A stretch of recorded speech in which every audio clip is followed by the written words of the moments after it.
திமுகவின் மகளிர் அணி மாநாடு நடந்திருக்கு திருப்பூரில், கோயம்புத்தூர்.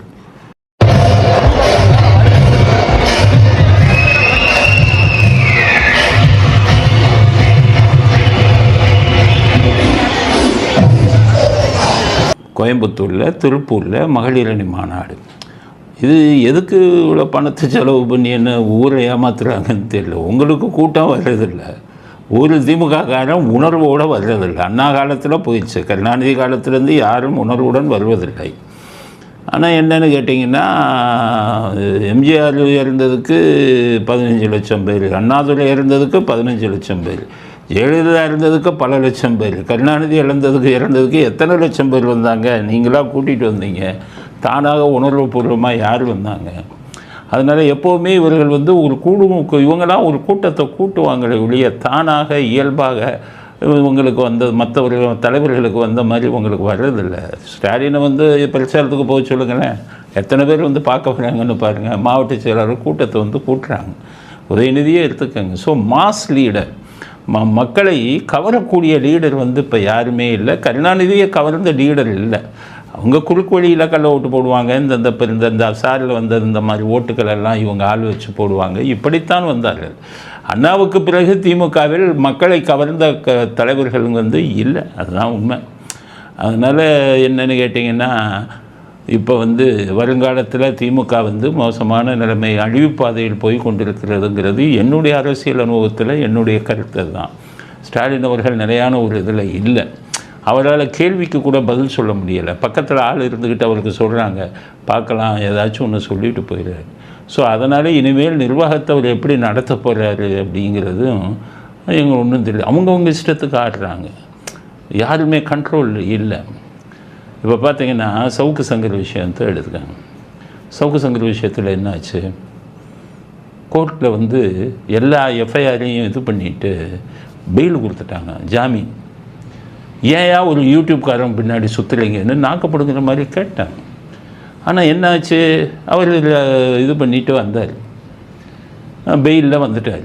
வந்த மறுநாள் காலையில் 7 மணிக்கு வீட்டில் சம்மணம் கொடுக்குறான் போலீஸ், அடுத்த கேஸுக்கு. இப்போ எவ்வளவு அப்போ நிர்வாகம் எப்படி நடக்குது பாருங்கள். ஒரு உயர்நீதிமன்றம் பெஞ்சு சொல்லுது, ஆனால் மறுநாள் சம்மன். அப்போ நீதிமன்றத்துக்கு என்ன மதிப்பு? செய்கிறது யார்? எந்த அதிகாரி செய்கிறாங்க? அப்போ உங்கள் கண்ட்ரோலில் இல்லையா? அப்போ யாருமே இதை கவனிக்கிறது இல்லையா? அப்போ இவங்க ஆட்சி தான், அதிகாரிகளின் ஆட்சி தான் நடக்குதா? எவ்வளோ கேவலமான விஷயம் பாருங்கள். ஸ்டாலின் அவர்களுக்கு இது தெரியவே இல்லை. அவரை கேட்காமையே பல விஷயங்கள் பண்ணி கொண்டிருக்காங்க. எதுக்கு அன்னைக்கு அவர் வீட்டுக்கு போய் கொடுத்துருக்காங்க இன்னொரு வழக்குன்னு. ஏன் இப்படி துரத்துறாங்க அப்படின்னு பார்த்தீங்கன்னா பல பேருக்கு தெரியாது. சவுக்கு சங்கர் இவங்க துரத்துறதுக்கு காரணம் அவங்க பல பேருக்கு தெரியாது. இது என்னென்னா அதிகாரிகளுக்குள்ளே உள்ள பனிப்போர். இப்போ இருக்கிற அதிகாரிகள் என்ன நினைக்கிறாங்கன்னா, இவன் யாரோட தொடர்பு வச்சுருக்கான். முன்னாடி பார்த்தீங்கன்னா எந்த அரசியல் தலைவர்களோட தொடர்பு வச்சுருக்காங்கன்னு KN நேருவோடெல்லாம் தொடர்பு வச்சாங்கன்னு சொன்னாங்க. இப்போ அவங்க கேட்குறது, கதவை மூடியாச்சு, 3 மணி நேரம் கழித்து தான் கதவை உடைச்சாங்க. இந்த 3 மணி நேரத்தில் அவர் யாரோட பேசியிருக்காரு? அப்போ இவருக்கு தொடர்பு யார்? எந்த அதிகாரிகள்? நமக்கு பிடிக்காத அதிகாரிகள் உங்களோட தொடர்பு வச்சுருக்காங்கடா. இதுக்காகவா மொபைல் ஃபோனை வாங்கி என்னத்தையா பண்ணுவீங்க? அது என்ன யூடியூப்பில் போட்டால், யூடியூப்னு ஒரு தனி பிளாட்ஃபார்ம், அந்த யூடியூப்பில் வீடியோ போட்டால் மொபைல் ஃபோனை வச்சு என்னத்தை இது பண்ணுவீங்க? மொபைல் ஃபோன் எப்போன்னா சைஃபர் கிரைம். அதாவது மொபைல் ஃபோனை வச்சு சில பேர் பணத்தை ஏமாற்றுவான். மொபைல் ஃபோன் மூலமாக இது மெசேஜ் அனுப்புவான், இது அனுப்புவான், வாட்ஸ்அப் அனுப்புவான். நிறைய பேர் டிஜிட்டல் அரெஸ்ட் இந்த மாதிரிலாம் நடக்குது. அந்த மாதிரி குற்றங்களுக்கு தான் மொபைல் ஃபோனை வாங்குவாங்க. மொபைல் ஃபோனை எதுக்கு வாங்குகிறோன்னே தெரியாமல் நீங்கள்லாம் காவல்துறையில் எப்படி அதிகாரிகளாக இருக்கீங்க? எதுக்கு வாங்கி அப்படியே அங்கே போய் அனுப்பிடுறது? எந்த குற்றத்துக்கு என்ன செய்யணுங்கிற அடிப்படை விஷயம் கூட உங்களுக்கு தெரியலன்னா எதுக்கு நீங்கள்லாம் காவல்துறையிலேருந்து நீங்கள் என்னத்தை நடத்த போகிறீங்க, என்னத்தை சாதிக்க போகிறீங்க? ஒரு குற்றத்தின் பரிமாணமே தெரியலையே. அவருக்கு நாங்கள் சப்போர்ட் பண்ணி பேசலை. ஒரு சுப்ரீம் ஹைகோர்ட்டு சொல்லிட்டாங்க, இல்லைப்பா அவர் பின்னாடி சுற்றாதீங்க, அவர் இது பண்ணிடுங்க. அது இவர் சவுக்கு சங்கர் பக்கம் ஒரு பெரிய வீக் பாயிண்ட் என்னென்னா, அஃபென்ஸ் டிஃபென்ஸுன்னு இருக்குது. எல்லாரும் தெரிஞ்சுக்கணும். டிஃபென்ஸுங்கிறது தற்காப்பு, அஃபென்ஸுங்கிறது நம்ம திருப்பி அடிக்கிறது. சவுக்கு சங்கர் ஆரம்பத்திலேருந்து பார்க்குற டிஃபென்ஸ், தற்காப்பு வச்சுக்கிறார். பெயில் வாங்குறாரு, வெளியில் போய் ஸ்டே வாங்குறாரு, இப்படி தான். ஆனால் நமக்கு செய்தவர்களை நீங்கள் திருப்பி அடிக்கிறதுக்கு சட்டப்பூர்வ நடவடிக்கை அவங்க எடுக்கிறது இல்லை. இப்போ நாங்கள் எடுக்கிறோம். நான் ஒரு தடவை போயிட்டு வந்தேன், 3 எஃப்ஐஆர் போட்டாங்கன்னா போட்டது யார்? காலி பண்ணணும். இன்ஸ்பெக்டர்லேருந்து மேலே வர காலி பண்ணணும். அப்போ தானே பயப்படுவாங்க அடுத்த ஆள் அடிக்கிறதுக்கு. அதனால் இவங்க இஷ்டத்துக்கு ஆடுறாங்க. அடுத்தடுத்த வழக்கு அம்ப்ரெல்லா ப்ரொடெக்ஷன்லாம் சொன்னேன். கோவங்க சுப்ரீம் கோர்ட்டுக்கு போகலாம் மல்டிபிள் எஃப்ஐஆர்னா. கோஸ்வாமிக்கு கொடுக்கலையா? ரிப்பப்ளிக் டிவி கோஸ்வாமிக்கு சுப்ரீம் கோர்ட் இன்னமே வழக்க போடாடான்னா ஜேர்னலிஸ்ட்டு மேலே. அது மாதிரி உங்களுக்கும் சொன்னால் இவங்களை அடிக்கணும், கண்டெம்ட் ஆஃப் கோர்ட் போடணும், இல்லீகல் அரெஸ்ட் போடணும், அவங்கள பூரா பார்ட்டியாக கொண்டு வரணும், டேமேஜ் கேட்கணும், அவங்க சம்பளத்திலேருந்து பிடிக்கணும்னு போடணும். இதெல்லாம் இப்போ நான் பண்ணிக்கிட்டு இருக்கேன். இந்த மாதிரி விஷயத்தை நீங்கள் பண்ணினா தான் உங்கள்கிட்ட வர பயப்படுவாங்க. இல்லைன்னா தர்ம அடி கொடுக்குற மாதிரி ஒவ்வொன்றுக்கும் கொடுத்துட்டு போவாங்க. அவங்க சொந்த பிரச்சனை, அதிகாரிகளுக்குள்ளே உள்ள பிரச்சனை. உனக்கு எந்த அதிகாரி இது பகை அப்படின்னு தெரிஞ்சுக்க விரும்பினா சவுக்கு சங்கர் ஃபோனை எடுக்க வேண்டியதில்லை. அப்புறம் எதுக்கு போலீஸில் இருக்கீங்க? இன்வெஸ்டிகேஷனாலே தெரியலை. உங்களுக்கு எதிரான அதிகாரிகள் யாருன்னு கண்டுபிடிக்கிறது அவ்வளவு கஷ்டமா? நான் டிடெக்டிவில் நான் பார்த்த வழக்கெல்லாம் காவல்துறை கிட்டக்க நிற்க முடியாது, அவ்வளோ விஷயங்களை பார்த்தோம். இருந்த இடத்துல இருந்தே மிகப்பெரிய ஆளுங்க ஃபோனெல்லாம் ரெக்கார்ட் பண்ணுவோம். அவ்வளோ லேட்டஸ்ட் இதெல்லாம் வச்சு நாங்கள் பார்த்தோம். அதில் அடிப்படை நாலேஜ் கூட உங்களுக்கு இல்லையே. சவுக்கு சங்கர் கூட யார் இது வச்சுருக்கான்னு நான் சொல்லவா? இப்போ இன்வெஸ்டிகேஷன் பண்ணி சொல்லவா? 15 நாள் இன்வெஸ்டிகேஷன் பண்ணால் அவரோட தொடர்பு வச்சுருக்கிறவங்கள நாங்கள் எடுத்துருவோம். இவ்வளோ பெரிய போலீஸை வச்சுக்கிட்டு உங்களுக்கு அது தெரியாமல் அவங்க போய் மொபைல் ஃபோனை போய் பிடுங்கிக்கிட்டே இருந்தீங்கன்னா, மொபைல் ஃபோனை கூட இந்த அடுத்த வழக்குன்னு போட்டிங்கன்னா போட என்ன ஆகும்? அவங்களுக்கு சாதகமாக தான் போகும். நீங்கள் பழி வாங்குறீங்க அப்படிங்கிற நிலைமை வந்துவிடும். அதனால் உங்களுக்கு சொல்கிறேன், காவல்துறைக்கு வேறு வேலையை பாருங்க. யாரும் பார்க்க வேண்டிய வேலை நிறையா இருக்குது. உங்கள் சொந்த பகையவும் உங்களுக்கு சொந்த இதையும் தீர்த்துக்கிறதுக்கான இடமா இது? எலெக்ஷன் வரப்போது மற்ற விஷயங்கள் இருக்குது, நாட்டில் சட்டம் ஒழுங்கு இருக்குது. எதையாச்சும் ஒழுங்காக பார்த்துக்கிட்டு இருக்கீங்களா? ஒரு முதலமைச்சர் எதையும் கண்டுக்காமல் இருக்காருன்னா நீங்கள் இப்படி ஆட்டமாக போடுறது. அதனால் நான் என்ன சொல்கிறேன், நான் சவுக்கு சங்கரில் திருப்பி வழக்கு போடாதீங்க. அது இது இல்லை. சுப்ரீம் நீதிமன்றம் சொல்லிட்டாங்கன்னா இருக்கிற வழக்கை வச்சு நீங்கள் இது பண்ணுங்க.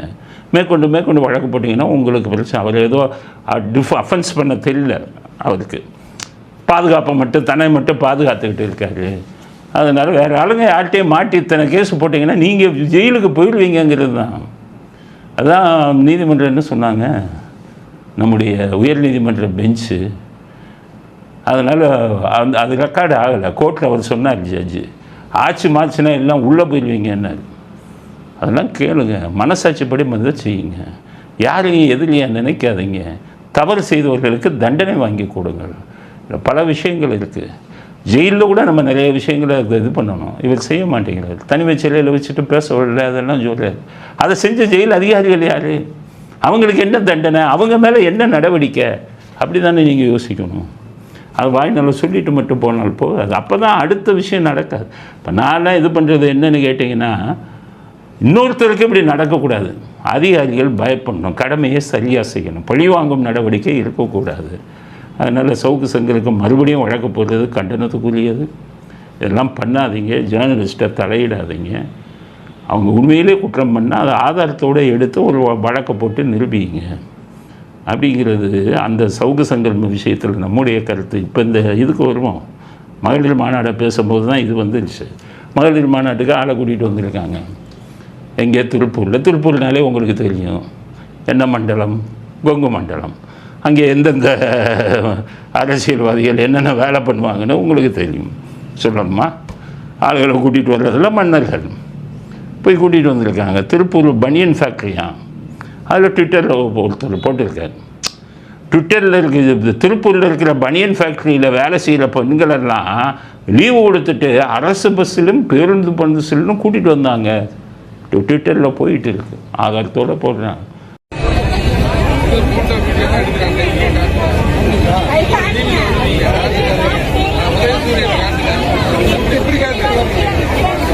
இப்படி கூட்டிகிட்டு வந்து என்னத்தை சாதிக்க போகிறீங்க?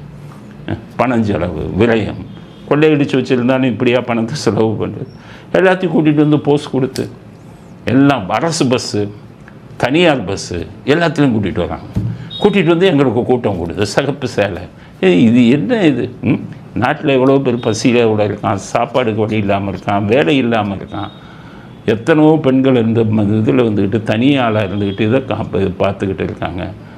தனியாளாக இருந்து குடும்பத்தை வந்து இது பண்ண முடியாமல், வருமானம் அதிகம் இல்லாமல் எவ்வளோ அவங்களுக்கெல்லாம் அந்த பணத்தை கொடுக்கலாம்ல. இந்த இடைநிலைய ஆசிரியர்கள் பாவம், அவங்க உழைப்புக்கேற்ற ஊதியம் கேட்குறாங்க. நீங்கள் முன்னாடி தேர்தல் அறிக்கையில் என்ன சொன்னீங்க? நாங்கள் வந்து அவங்களுக்கு வந்து அந்த இதுக்கு ஈக்குவலாக மற்ற ஆசிரியர்களுக்கு இணையாக உங்களுக்கு சம்பளம் கொடுப்பேன் அப்படின்னு சொன்னீங்கல்ல. நீங்கள் சொன்னீங்களா இல்லையா? வாக்குறுதி கொடுத்தீங்களா இல்லையா இடைநிலை ஆசிரியர்களுக்கு? அடுத்த எலெக்ஷன் வந்துடுச்சு, தேர்தல் அறிக்கை தயாரிக்கிறதுக்கு இன்னொரு குழுவை போடுறீங்க. ஏற்கனவே கொடுத்த தேர்தலில் இதை வாக்குறுதி எதையாச்சும் செஞ்சீங்களா? அந்த கல்வி கடனை தள்ளுபடி பண்ணுறேன்னீங்களா, செஞ்சீங்களா? பென்ஷன் கொடுக்குறேன்னு சொன்னீங்களே அரசு ஊழியர்களுக்கு, செஞ்சீங்களா?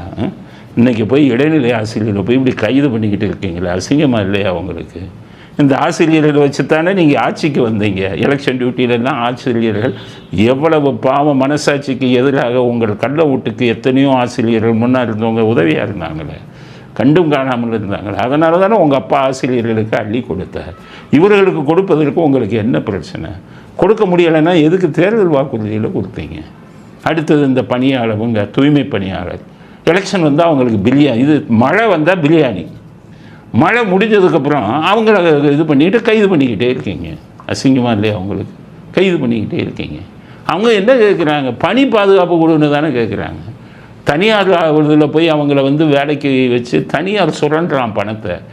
தனியார் சுரண்ட பணத்தை அவங்க கையில் கொடுத்து அவங்க குடும்பம் பிழைக்க முடியாது. அதுக்கு தானே போராடுறாங்க. ஏன் தனியார்கிட்ட போய் நீங்கள் இவங்களை தூய்மை பணியாளர்கள் எடுக்கிறீங்க? தனியார் வந்து உங்களுக்கு கமிஷன் கொடுப்பான். அப்போ உங்களுக்கு பணம் வரும், வருமானம் வரும். ஒரு குடும்பம், ஒரு தூய்மை பணியாளர்னா அவங்களுக்குன்னு ஒரு குடும்பம் இருக்குது. அந்த குடும்பம் வயிற்று பொழப்பில்லை, அவங்களெல்லாம் போய் அரெஸ்ட் பண்ணிக்கிட்டு இருக்கிறது. இப்படி கேவலமாக நடந்துக்கிட்டு இருக்குது. இதில் மாநாடு தேவையா? இவ்வளவு கோடிக்கணக்கான பணம் செலவு பண்ணுவீங்களே, அதில் பணத்தை வந்து அங்கே இந்த மாதிரி ஆட்களுக்கு கொடுக்கலாம்ல, வறுமையில் இருக்கிறவங்களுக்கு வச்சு கொடுக்குறாங்க. ஸ்டாலினை அப்படியே கூட்டிகிட்டு வராங்க, பொம்மை மாதிரி அப்படியே கையை தூக்கிட்டு வர்றாரு, அவ்வளோதான். மீட்டிங்கில் ஸ்டாலினுக்கு இது கொடுக்குறாங்க, அரசியல் சட்டம் புஸ்தகத்தை கொடுக்குறாங்க. அரசியல் சட்டம்னாலே உங்களுக்கு பிடிக்காது. இந்தியாவுக்கு சுதந்திரம் கொடுக்காதுன்னு சொன்ன கூட்டம் நீங்கள்லாம் அரசியல் சட்டத்தை வாங்கிக்கிட்டு உங்களுக்கு அந்த தகுதி இருக்கா? அம்பேத்கர் எழுதின சட்டத்தை கையினால் வாங்க தகுதி இருக்கா? அரசியல் சட்டத்தை தீ வச்சு கொடுத்தனாலுங்க நீங்கள் என்ன பண்ணணும்? இப்போ பெரிய ஈவேரா புஸ்தகத்தை நம்ம விடுதலையில் எழுதினாரு, அதெல்லாம் ஒரு புஸ்தகமாக தொகுத்து அதை கொடுக்கணும் ஸ்டாலினுக்கு. நீங்கள் உங்கள் மெம்பர்களுக்கெல்லாம் அதை கொடுக்கணும். இப்போ பெரியார் சொன்னதெல்லாம் ஈவேரா சொன்னதை ஃபாலோ பண்ணுங்கடா அப்படின்ட்டு. 73 வயசில் கல்யாணம் பண்ண நம்ம திமுக உறுப்பினர்லாம் சொல்லுங்கள், வளர்ப்பு மழை கல்யாணம் பண்ணிக்க சொல்லுங்கள். இன்செஸ்ட் செக்ஸ்ன்னு சொல்லுவாங்க, முறையற்ற உறவு, அதெல்லாம் அவர் சொன்னவர். தாயோட கூட முறையற்ற உறவு சரி பண்ணலான்னு சொன்னவர். இதெல்லாம் நீங்கள் ஃபாலோ பண்ணுங்கள், நம்ம தலைவர் சொன்னதுன்னு சொல்லுங்கள். அரசியல் சட்டத்தை போய் கொடுத்தீங்கன்னா உங்களால் இது வந்து உங்கள் புஸ்தகம் அதுதானே. உங்களுக்கு திருக்குறள் வந்து ஈவேரா அதுதானே, விடுதலையில் அவர் எழுதின கருத்துக்கள் தானே, அதைத்தானே நீங்கள்லாம் ஃபாலோ பண்ணுறீங்க. உங்கள் கட்சியில் இருக்கிறவங்கெல்லாம் அதை கொடுங்க. இப்போ இது முடித்த உடனே அவங்க இன்றைக்கி ட்விட்டரில் கனிமொழி ஒரு ஃபோட்டோ போட்டிருக்காங்க. என்னென்னா வெல்லும் தமிழ் பெண்களாம். ஏன் வெல்லும் திமுக பெண்கள்னு போடுங்க? அது என்ன தமிழ் பெண்கள்? எல்லா தமிழ் பெண்களும் உங்கள் கூட சேருவாங்களா? எல்லா தமிழ் பெண்களும் வென்றுட்டாங்களா? எவ்வளோ வறுமையிலையும் கஷ்டத்துலேயும் குடும்பத்தை நடத்தும் பெண்கள்லாம் இருக்காங்கல்ல. ஓசி பஸ்ஸில் போகிறாங்க, நீங்கள் கிண்டல் அடிக்கிறீங்க ஓசின்னு சொல்லி. அவ்வளோ வறுமையில் இருக்காங்கல்ல பெண்கள் எல்லாம். அந்த பெண்களுக்கு நீங்கள் என்ன செஞ்சீங்க? வெல்லும் திமுக பெண்கள்னு போடுங்க, வெல்லும் தமிழ் பெண்கள்னு போட்டு இவங்க நம்ம தமிழிசை சவுந்தரராஜன் எல்லாம் ஒன்றா இருக்கிற ஃபோட்டோவை போட்டாங்க. அப்போ தமிழிசை சவுந்தரராஜன் இவங்களும் நெருங்கிய நட்பு உள்ளவங்க. அப்போ இவங்களுக்கு பல உதவிகளை தமிழிசை சவுந்தரராஜன் கொடுத்து அவங்கள ஆபத்திலிருந்து காப்பாற்றுவது தமிழிசை சவுந்தரராஜன் தான் அப்படிங்கிறது தெரியுது இல்லை? கனிமொழி அவங்க படத்தையும் சேர்த்து போடுறாங்களே.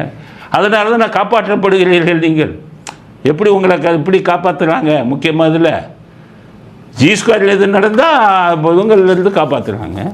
பிஜேபி முன்னாடி அப்படியே அருண்ஜேட்லின்னு இருந்தார், அவர் இவங்களை பூரா காப்பாற்றி விடுவார். இப்போ கனிமொழி இருக்காங்க, அவங்களுக்கு பல பிரச்சனைகள் இருக்குது. இப்போ முக்கியமான பிரச்சனையில் மாட்டியிருக்காங்க. இதில் 2G தீர்ப்பு வர்ற ஸ்டேஜில் இருக்குது. டெல்லி உயர்நீதிமன்றத்தில் 2G நடந்துக்கிட்டு இருக்குது. டெல்லி உயர்நீதிமன்றம் என்ன சொல்லியிருக்காங்க தெரியுமா? கீழே இருக்கக்கூடிய நீதிமன்றம் கொடுத்த கீழ் நீதிமன்றம் கொடுத்த தீர்ப்பை வந்து ஆராயணும், அதில் நிறைய முரண்பாடுகள் இருக்குதுன்னு சொல்லியிருக்காங்க. 2017 போட்ட அப்பீல் 8 வருஷமாக அப்பீலில் தீர்ப்பு வரமாட்டேங்குது. யார் உங்களை காப்பாற்றுறா? அப்போ கனிமொழியை காப்பாற்றுவது யார்? அன்றைக்கி சசிகலாவுக்கு முதலமைச்சராக பதவி ஏற்கிறாங்கன்னு தெரிஞ்ச உடனே ஒரு நாள் முன்னாடி அவங்கள தீர்ப்பு கொடுத்து கைது பண்ணீங்கல்ல, அதை ஏன் திமுகவுக்கு எதிராக செய்ய மாட்டேங்கிறீங்க? அவர்களை காப்பாற்றுவது யார்? தமிழிசை சவுந்தரராஜன் ஒன்றா நின்று போஸ்ட் கொடுத்தா இவங்க அவங்களுக்கு துணையாக இருக்காங்கன்னு தானே அர்த்தம். அப்போ பாஜக அவங்களுக்கு துணையாக இப்போ பாருங்கள் நீங்கள். இது என்னாச்சு உங்களுக்கு? டாஸ்மாக் 1000 கோடி ஊழல் வந்து ரைடு அடித்தாங்க. என்னாச்சு? ஸ்டே வாங்கினாங்க. அதுக்கப்புறம் என்னாச்சு? ஏன் மத்திய அரசாங்கம் அமைதி காக்குது? ஏன் இது பண்ணல? இப்போ இன்றைக்கி வந்து விஜய் அவங்க கட்சியிலேருந்து சிபிஐயில் கூப்பிட்டுருக்காங்க. யார்? புஷி ஆனந்த், ஆதவ் அர்ஜுன், நிர்மல்குமார், இவங்களெல்லாம் விசாரணை கூப்பிட்டுருக்காங்க மறுபடியும். ஸோ அது வேகமாக போகுது. நீங்கள் பாருங்கள், அதில் வந்துக்கிட்டு நிச்சயம் குற்றவாளிகளில் வந்து தண்டித்து அவர்களை வந்து தூக்கு தண்டனை கொடுக்கணும். இவ்வளோ பேர் சாவுக்கு காரணம் யாருங்கிறத பார்த்து தூக்கு தண்டனை கொடுக்கணும். ஆனால் இந்த பாஜகவில் இருக்கக்கூடிய முக்கியமான தலைவர்கள் திமுகவுக்கு உதவி செஞ்சு அவங்கள காப்பாற்றிடுவாங்க. இவ்வளோ வேகமாக போகுதில்ல, முடிவு வருதான்னு பாருங்கள். அப்போ பாஜக தலைவர் சில பேர் அவங்களோட உறவு வச்சுக்கிட்டு இருக்கிறதுனால தானே எல்லாமே புஸ்வானமாக போகிறது. அப்படிங்கிறது தான் நம்முடையது. அதனால் இவங்களுக்கு வந்து திமுகவை நீங்கள் ஒழிக்கணும். நீங்கள் அப்படியே விட்டீங்கன்னா 2G தீர்ப்பு என்றைக்கோ வந்திருக்கும். திருப்பி ஜெயிலுக்கு போயிருப்பாங்க, எல்லாருக்கும் தண்டனை கிடைச்சிருக்கும். 8 வருஷமாக அப்பீல் ஏன் இழுத்துக்கிட்டு இருக்குது? ஏன் நீங்கள் காப்பாற்றுறீங்க? அப்படிங்கிறது தான் மக்களுடைய சந்தேகம். அதனால் திமுகவுடைய பெண்கள் அணி, இது மகளிர் அணி நடத்தின இது வந்து வெறும் ஹம்பக்கு. இதெல்லாம் பைத்தியக்காரத்தனம். இதெல்லாம் ஊரை ஏமாத்துகிற வேலை. இந்த கூட்டங்கள்லாம் இயற்கையாக வந்த கூட்டம் அல்ல. இப்படி ஒரு கூட்டம் தேவையா? இவ்வளோ பணத்தை ஏன் வேஸ்ட் பண்ணுறீங்க? மக்கள் தீர்மானம் பண்ணுவாங்க. அதனால் இந்த கூட்டத்தை நம்ம யாரும் நம்பக்கூடாது. இதுக்கு கூடின கூட்டம், இது தானாக கூடிய கூட்டம் அல்ல. இவர்கள் வந்து பணம் கொடுத்து கூடிய கூட்டம் அப்படிங்கிறத மக்கள் புரிஞ்சுக்கணும்.